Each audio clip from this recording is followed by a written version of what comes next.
A'udzu billahi minasyaitonir rajim. Bismillahirrahmanirrahim. Assalamualaikum warahmatullahi wabarakatuh. Waalaikumsalam warahmatullahi wabarakatuh. Alhamdulillah, kami sampaikan terima kasih yang sebesar-besarnya. Allah berkahi, Allah sayangi. Kita bisa berkumpul di sini ya malam hari ini. Alhamdulillah, ini adalah keluarga besar dari Ibu Okta. Ya. Ibu Okta bersama 3 anaknya. Alhamdulillah, perlu kami ceritakan bahwa Bu Okta ini 2 tahun yang lalu masuk Islam. Sebelum Ramadan kemarin, saudara saya ini, adik Samuel, ya, adik Samuel, nama lengkap Samuel Nicholas Kesauli.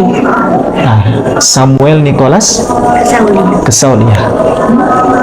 Kemudian sebelum Ramadan kemarin disusul oleh adik Samuel masuk Islam juga. Setelah 2 tahun Bu Okta ya, kemudian adik Samuel ini. Kemudian waktu itu saya mendapatkan kabar bahwa insya Allah akan disusul oleh kakak-kakaknya ya, mbak-mbaknya yang sekolah di SMP dan SMA Advent, yakni saudari Reva ya, Reva dan saudari Amanda ya. Alhamdulillah, 3 hari kemarin masuk Islam ya. Dan sebuah perjalanan panjang ya, sebuah perjalanan panjang berliku-liku keluarga mu'alaf ini untuk menempuh perjalanan sehingga semuanya masuk Islam. Dan yang lalu sebenarnya kami mendapatkan info bahwa Bu Okta ini membutuhkan pertolongan, menghubungi kami, dan beliau alhamdulillah kami evakuasi bersama anak-anak ya, adik dan kakak-kakak ini kami evakuasi, kami tampung di rumah penyelamatan sementara. Alhamdulillah ini sudah masuk Islam semua, dan rencananya ini kan sudah masuk Islam ya, dan pasti harus nanti belajar Islam ke depan untuk bisa menjadi umat Islam yang kafah ya, umat Islam yang menjalankan ajaran Allah dengan sebaik-baiknya. Yang satu harus bimbingan Islam ya, secara totalitas. Yang kedua sekolah, sekolah ya, jadi sekolah ini, sekolah anak-anak ini harus nanti pindah ke sekolah yang Islam begitu, karena kan sebelumnya sekolah Kristen ya, ini akan pindah ke sekolah Islam. Kami minta pertolongan, alhamdulillah kami sowan silaturahim kepada seorang pengusaha ya, pengusaha muslim yang baik, masya Allah, beliau sangat rendah hati. Beliau adalah Haji Cito atau Haji Sulaiman. Pak Haji Cito Sulaiman ini adalah pengusaha dari Duta Catering Batu, Malang ya. Dan alhamdulillah anak-anak ini beliau bersedia untuk bisa sekolah di sekolah nanti di yang nanti Pak Jijito nanti akan ngatur ya, nanti insya Allah ini sekolah di SD di Batu sana, kemudian beliau Pak Reva akan sekolah di MTS negeri ya, MTS negeri, kemudian Mbak Amanda akan sekolah di MA Aliyah ya, dan juga yang pasti mondok juga ya, mondok juga, semangat mondok. Semangat. Pertama kali ini luar biasa, paling semangat. Jadi rencananya akan mondok ya, mondok supaya apa? Supaya pinter, supaya nanti kan ujar, istilahnya akselerasi. Jadi MTS sama MA itu nanti kan banyak pendidikan Islam, banyak pelajaran Islam yang pasti, maka harus ada percepatan. Mbak Reva sama Mbak Amanda sama adik Samuel ini butuh belajar Islam lebih banyak, lebih cepat supaya bisa ngimbangi dengan teman-temannya begitu. Nah, supaya tidak terlalu ketinggalan. Jadi nanti waktu libur juga harus tetap banyak belajar ya. Nanti ada privat ya. Privat belajar Islam, privat belajar ibadah Islam, privat mengaji dan lain sebagainya. Nanti akan dibantu semuanya oleh Pak Haji Cito. Masya Allah, beliau ini adalah wali Allah ya, yang pengusaha muslim yang soleh itu adalah wali Allah. Nah, alhamdulillah juga Pak Haji Cito yang lalu kan ini awalnya kan kami rencananya keluarga besar ini akan tinggal di Singosari ya. Kami carikan rumah, kebetulan ada rumah sahabat kami di Singosari, ada itu rumah kosong, nah itu bisa ditempati. Namun kemarin Pak Jijito menawari sebuah rumahnya mewah ya, untuk ditempati oleh keluarga ini, untuk bisa istilahnya hijrah ya, hijrah sementara, nanti ya sekitar 6 bulan semoga bisa mandiri begitu. Demikian cerita singkat dari sebagian dari kisah perjalanan panjang keluarga Bu Okta ini untuk bisa menjalankan Islam. Ini hanya sekelumit saja ceritanya. Nah, nanti kita akan nanya kepada Bu Okta terkait apa ya yang terjadi sebenarnya itu. Baik, assalamualaikum warahmatullahi wabarakatuh. Bu Okta. Salam warahmatullahi wabarakatuh. Gimana Bu Okta perasaannya Bu Okta sedemikian hingga anak-anak ini alhamdulillah bisa kumpul semuanya, bisa ikut Islam semuanya? Masya Allah, saya itu tidak membayangkan sampai secepat ini. Doa saya selama ini dijabah oleh Allah. Memang selama ini saya berdoa supaya kumpul sama anak-anak, bisa menjadi keluarga yang normal seperti kebanyakan orang, dan bisa ibadah sama-sama dengan anak-anak. Kemarin itu ada rencana sama saya, di benak saya, walaupun anak-anak seumpama belum masuk Islam, saya itu tetap ingin sholat id bareng anak-anak, walaupun mereka hanya duduk seperti itu, pulang sama-sama. Puasa juga kemarin itu sebelum Reva sama Amanda masuk Islam, mereka juga sahur, juga puasa 1 hari, walaupun ke sekolah masih bawa air minum, soalnya teman-temannya kan masih Kristen juga seperti itu, tapi mereka mau gitu loh. Saat itu suatu bangga, terharu gitu, apalagi kemarin itu jalannya itu sebenarnya itu saya tuh enggak kepikiran, enggak terbayangkan secepat ini anak-anak bisa kemauan sendiri. Iya Mi, saya mau ikut Mami, tuntun bimbing aku Mi, siapa lagi kalau bukan Mami gitu. Habis itu alhamdulillah besok saya hubungi Pak Ustadz itu kemarin itu, dan kemarin itu memang ada kejadian di rumah yang mungkin memang ini jalannya, walaupun jalannya tidak semulus yang dibayangkan, tidak gini seperti normal biasanya, tapi mungkin ini memang jalannya anak-anak dan jalan saya gitu loh. Kemarin itu di rumah saya ikut bapak saya di rumah, kan saya tidak bekerja. Setelah saya berhijab, saya hijrah, saya tidak bekerja seperti kemarin. Saya kemarin kan bekerja di marketing di EO juga, jarang di rumah. Samuel juga kemarin yang ngasuh juga mama. Saya pulang 3 hari sekali, 2 hari sekali. Dan ada 2 anak ini, otomatis saya tidak bisa kerja lagi karena pagi antar, siang juga jemput, siapa lagi di rumah juga tidak ada yang antar jemput anak-anak. Habis itu mungkin memang apa namanya, saya istilahnya kan numpang di rumah orang tua. Terus orang tua memang pendapatan juga pas-pasan.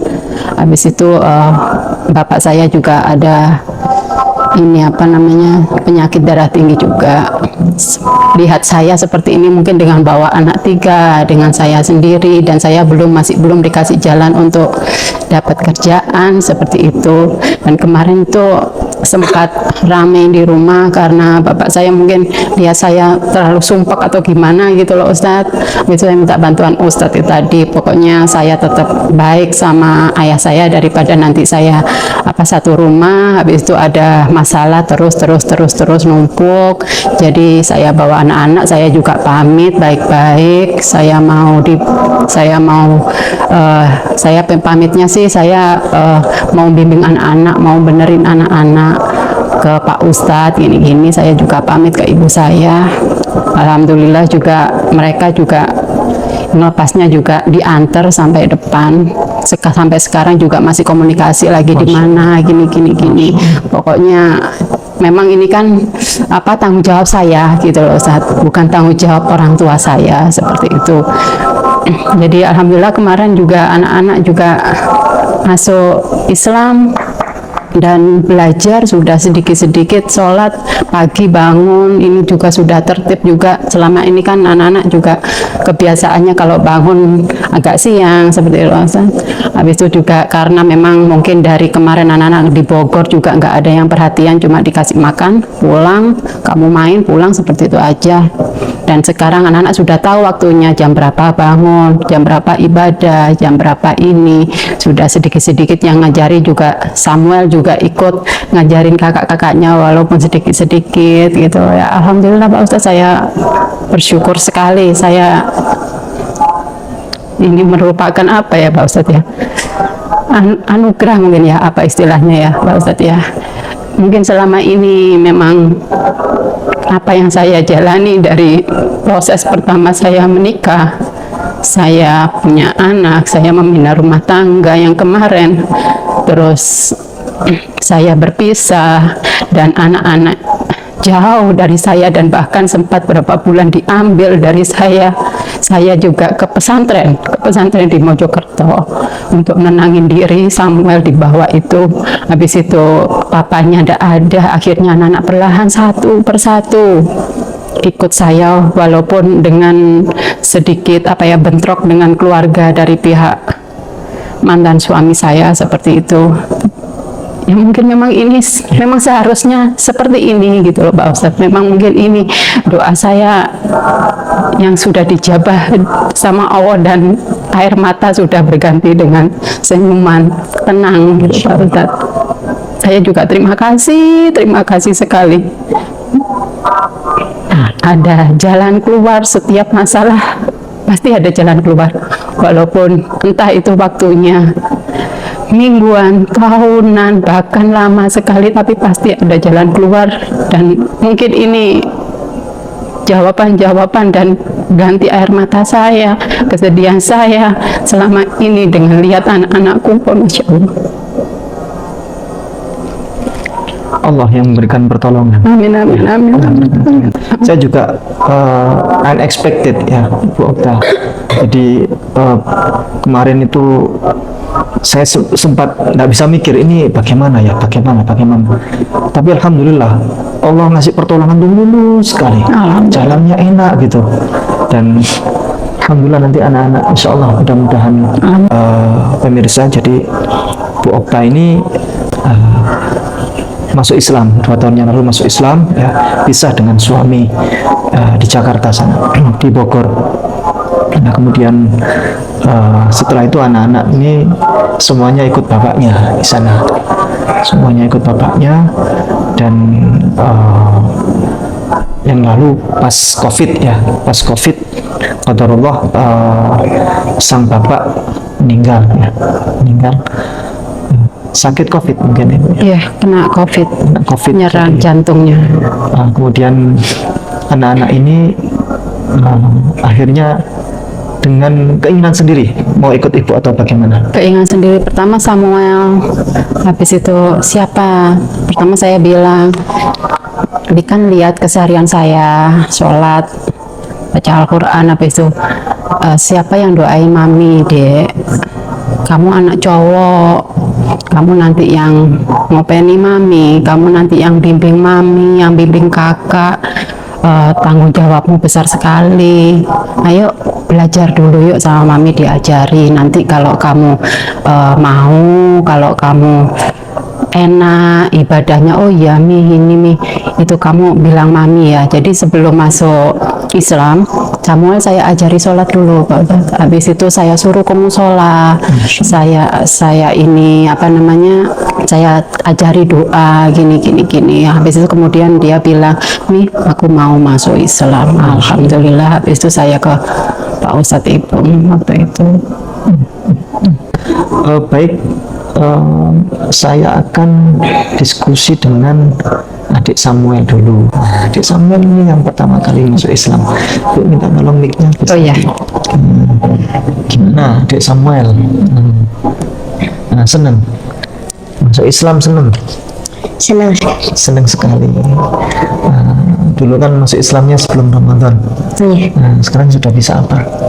Sudah bisa baca surat pendek sama Al-Fatihah, sama sudah bisa sholat. Sudah bisa sholat. Sama Iqra. Iqra berapa? 1 atau 2 sekarang? Iqra barusan 2. Barusan 2. Iya. Iqra 2 sekarang.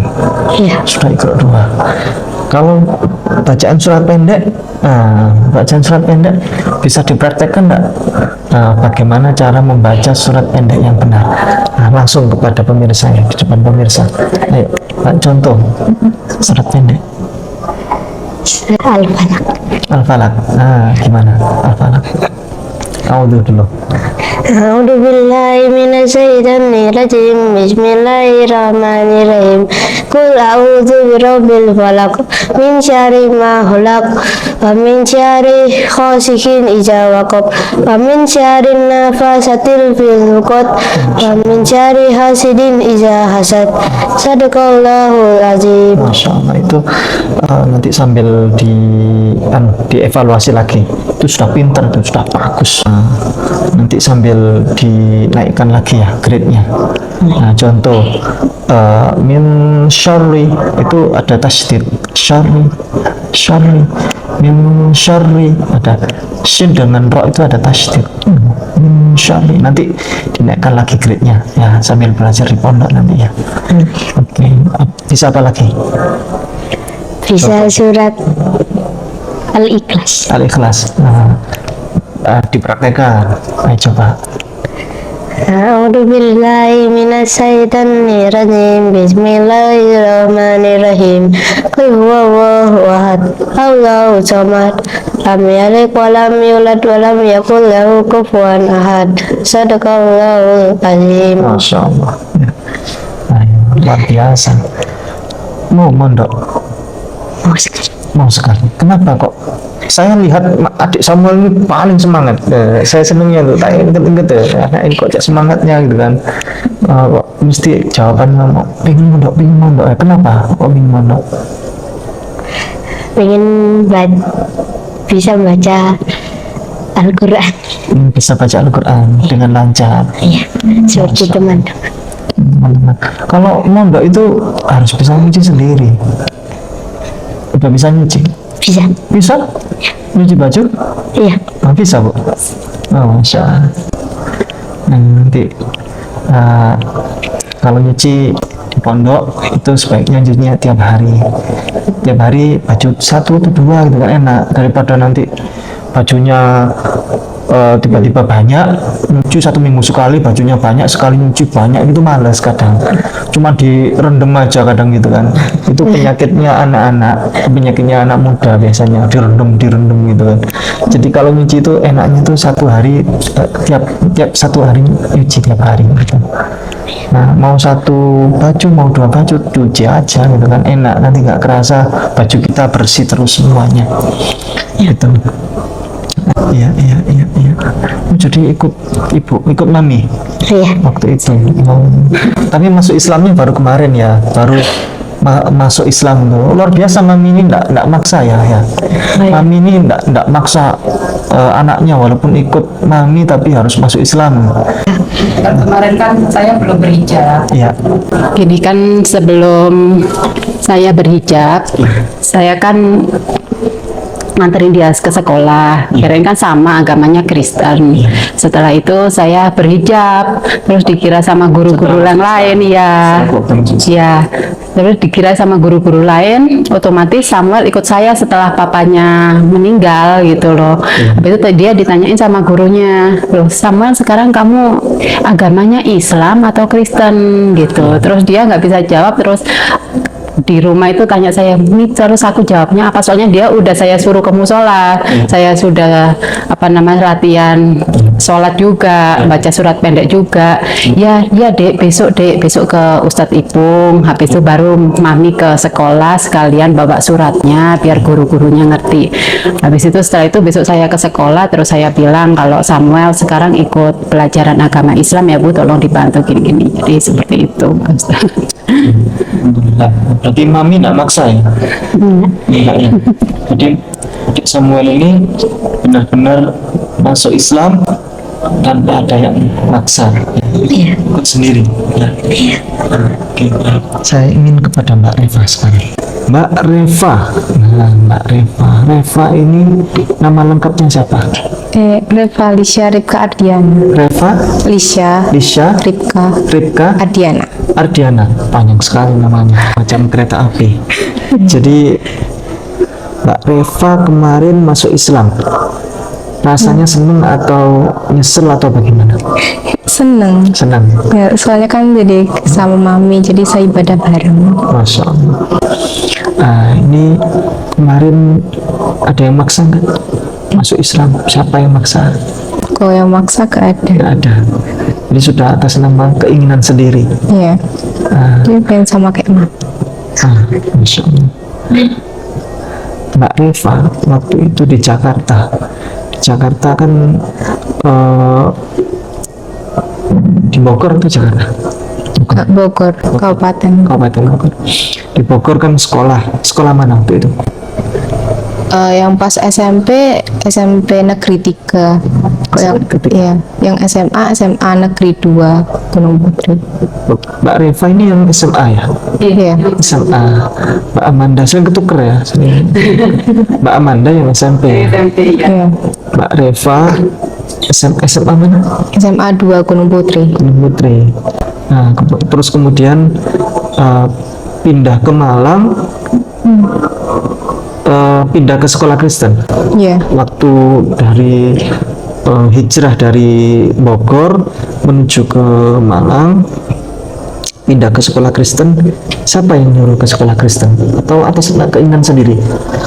Itu mami, soalnya katanya biar kayak agamanya kuat gitu. Jadi dimasukin ke sekolah Kristen. Karena mami nggak maksa ya? Iya. Nggak maksa masuk Islam.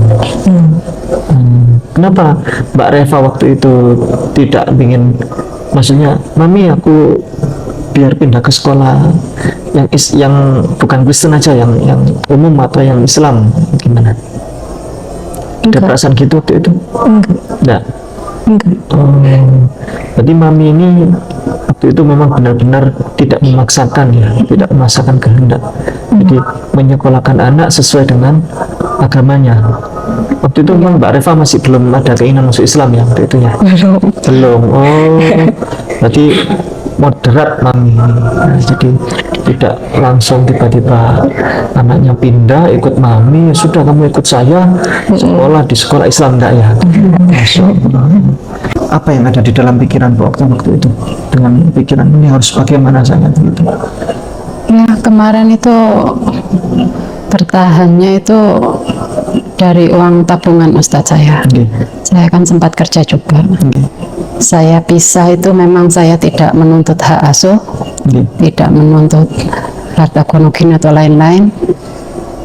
Yang Samuel di saya waktu masih Samuel sendiri itu juga masih dibantu sama papanya juga.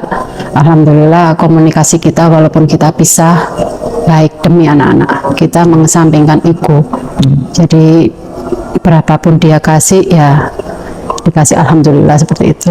Jadi makanya anak-anak ini juga menghormati papanya, makanya saya tidak mau dan tidak akan memaksa masalah keyakinan yang sudah dia yakini ke saya gitu Pak Ustadz. Jadi saya nggak mau dia itu terpaksa atau gimana gitu.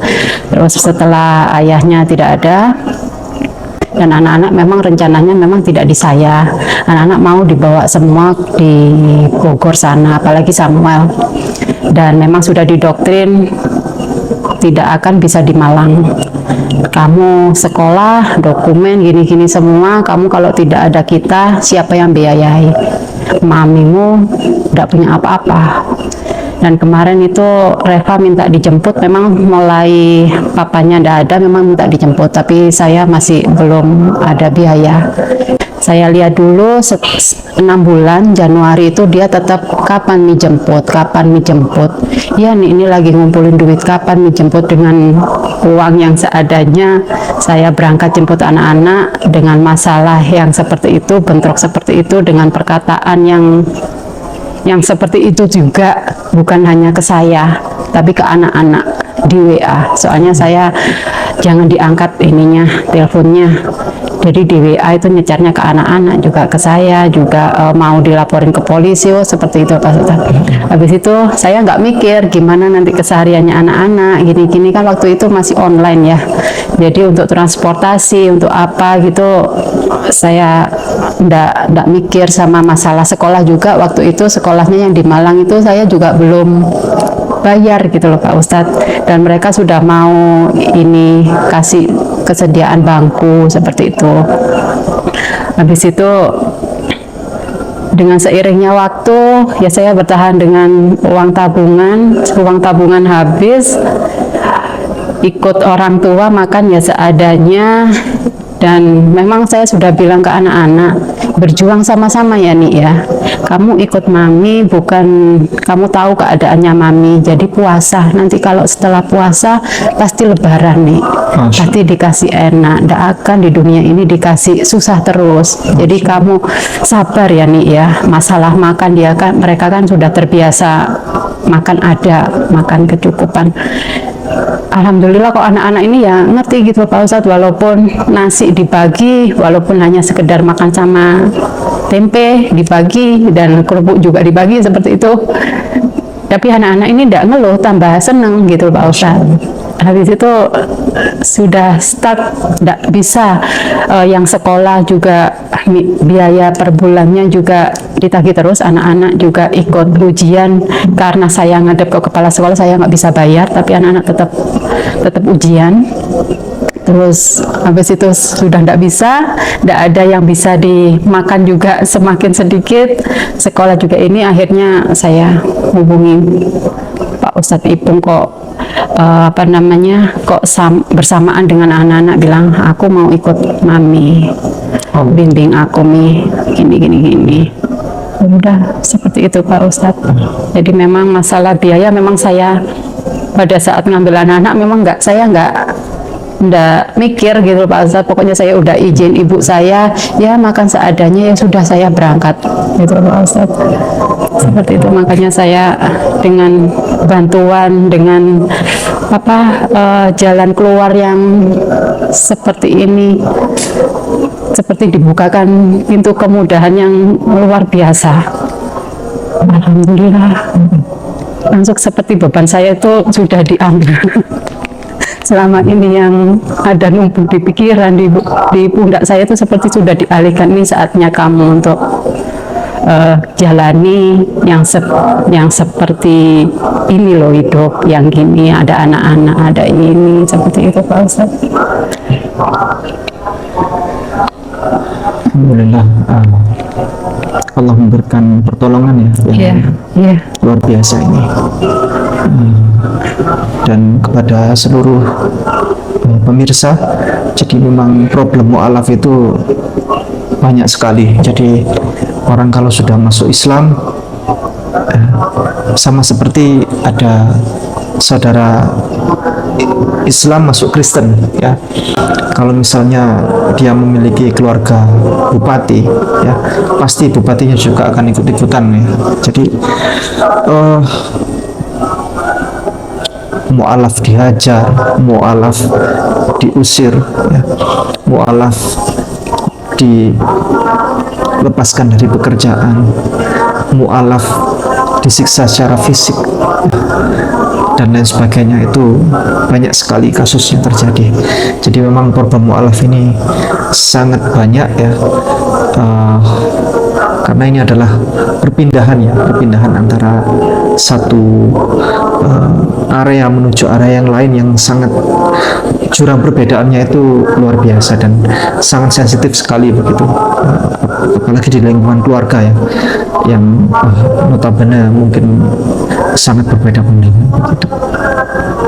Dan mari kita sama-sama kalau ada mu'alaf yang minta pertolongan ya, itu mari kita bantu seperti itu. Tapi tetap kita harus selektif begitu ya. Artinya apa? Artinya jangan sampai kita mendapatkan orang yang kira-kira mu'alaf itu adalah mu'alaf yang hanya sekedar cari-cari. Cari-cari itu banyak sekali ya. Tapi ini alhamdulillah ini mu'alaf yang beneran ya. Beliau 2 tahun sudah bersama kami dan ini anak-anak ini semua alhamdulillah sudah ikut masuk Islam semua. Dan ini adalah generasi Islam masa depan dan harus dibantu, harus ditolong ya oleh sama saudara kita. Mereka adalah muslim, maka kita juga muslim ya, sesama muslim harus saling membantu, harus saling menolong. Begitu juga nanti kalau adik Samuel, Mbak Reva, Mbak Amanda nanti jadi orang berhasil ya, jadi orang sukses ya. Nanti ke depan kalau ada orang minta tolong dibantu. Jadi nanti fasenya nanti berbeda. Nanti fasenya kalau mbak-mbak sama adik Samuel sudah jadi orang berhasil, maka gantian nolong orang lain gitu ya. Barangkali begitu, terima kasih. Jazakumullah khairan katsiran. Kita akhiri. Assalamualaikum warahmatullahi wabarakatuh.